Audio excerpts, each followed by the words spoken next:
विनाश काले विपरीत बुद्धि। जब मनुष्य का बुरा समय आता है ना, तो उसे भगवान की बात सुनाई नहीं देती, उसे संत की बात सुनाई नहीं देती। और सत्राजीत ने सबको कहा, कृष्ण ने मुझसे मणि मांगी, कृष्ण ने मुझसे मणि मांगी, ऐसे उसने सबको कहा। और जो जितनी बदनामी कर सकता था भगवान कृष्ण की उतनी करी। कृष्ण भगवान की इतनी बदनामी आखिर क्यों हो रही है? उनका क्या कसूर है, क्या दोष है उनका? तो गर्गाचार्य जी कहते हैं, क्योंकि आपने भादों के महीने में शुक्ल पक्ष की चौथ का चंद्रमा देखा है, तो इसीलिए गणपति बप्पा के श्राप से आप इस दौर को निकालेंगे। अभी इसको निकालने में समय लगेगा। भगवान कृष्ण ने श्री गणपति जी की पूजा करी।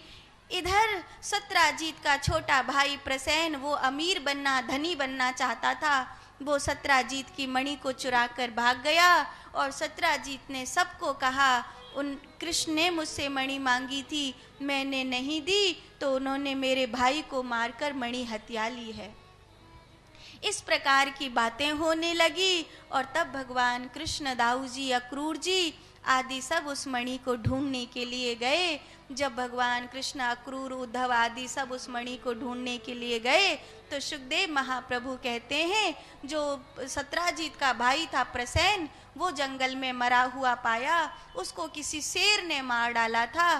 फिर आगे बढ़े तो वो शेर भी मरा हुआ पाया, उसको किसी भालू ने मार दिया था। उस भालू की गुफा में भगवान कृष्ण ने प्रवेश किया, तो वो जामंत जी की गुफा थी। तब भगवान कृष्ण ने जामंत जी से 27 दिनों तक युद्ध किया और जामंत जी ने पहचान लिया कि ये मेरे राम हैं, तुणीर धारण करने वाले राम, मुरली मनोहर बन करके आए हैं, वेणु का निनाद करने वाले कृष्ण बन करके आए हैं। तो जामंत जी ने भगवान के चरणों में माथा रख दिया और अपनी पुत्री जामंती के सहित वो मणि भगवान कृष्ण को दे दी।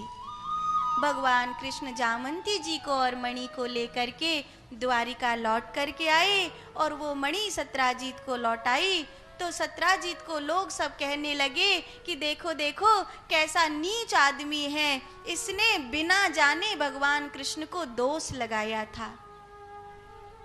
तो जिन लोगों को बिना बात के कलंक लग जाए, जिन लोग को बिना बात के समाज में दोष लगे, ऐसे लोगों को इस कथा का स्मरण करके गणपति बप्पा की पूजा करनी चाहिए और